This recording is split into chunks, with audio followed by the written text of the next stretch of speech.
Bulletin आरंभ करबा एक गुरुत्वपूर्ण खबर नुआपड़ारे माओवादी बर्बर कांड विद्युत तार संस्पर्श में आसी जलीगले जड़े निरीह लोक भारत कम्युनिस्ट मौनपुर नुआपड़ा डिविजन कमिटी पक्षर गछ काटी रास्ता अवरोध करा बेले अघटन घटी गछ सह विद्युत तार संस्पर्श होइथिबारु घटना स्थल ही चटियागुड़ा गाँवर सहदेव साहा मृत्यु होइछि। नुआपड़ा सिनापाली ब्लॉक करलखमारा ठारे एभली लोम हर्षणकारी घटना देखा मिली।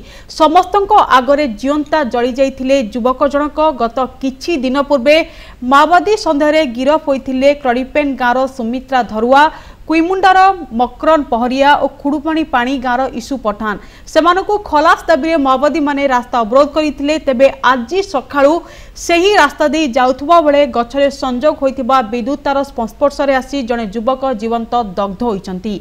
घटनास्थल में माओ पोस्टर मरा जाइछि। सेतिरे गिरफ 3 व्यक्ति माओवादी सह कोनोसी संपर्क नथिबा पोस्टर रे उल्लेख रहिछि।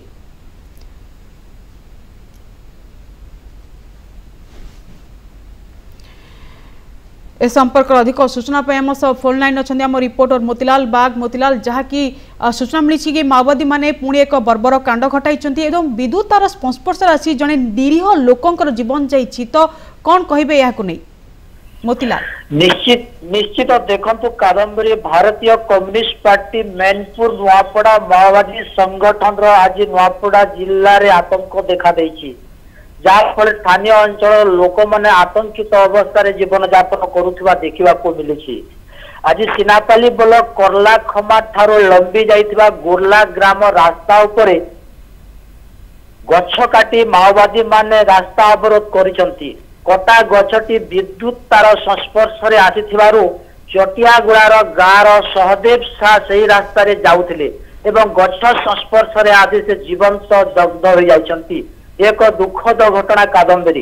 अपरपक्षे बोडेन ब्लॉक भैंसादानी गाँ निकटस्थ रास्ता उपरे मध्य माओवादी माने गछ काटी रास्ता अवरोध करिसंती।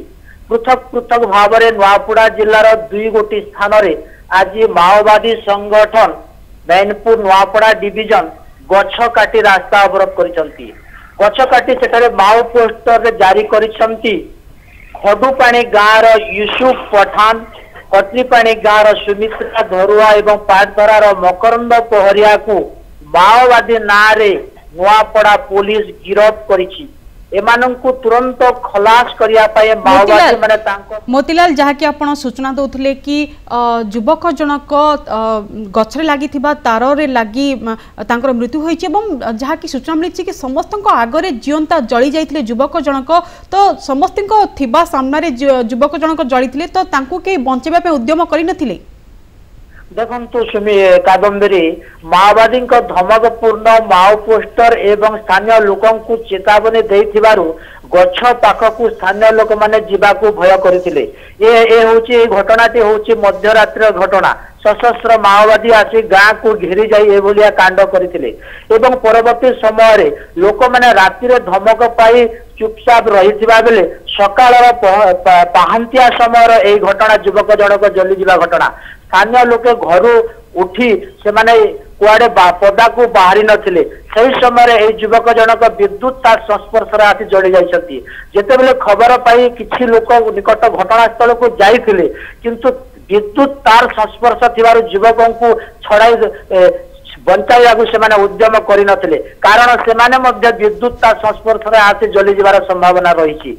कादम्बरी बहुत बहुत धन्यवाद मोतीलाल आपनका समस्त सूचना पाई। ये थिला मो रिपोर्टर मोतीलाल बाग जे कि नुआपड़ा माओवादी बर्बर कांड विद्युत तार संस्पर्श में आसी जली जाइछंती जने निरीह लोक। आपने देखुचंती एमबीसी टीवी रो एक्सक्लूसिव रिपोर्ट जहाँकि विद्युत तार संस्पर्श में आसी जलीगले जने निरीह लोक भारत कम्युनिस्ट मौनपुर नुआपड़ा डिविजनल कमिटी पक्षर गछ काटी रास्ता अवरोध करा जाइथिबा बेले एक निरीह युवक जनकर मृत्यु होइछि। ए विषय अधिक सूचना देउथिला मो रिपोर्टर मोतीलाल बाग।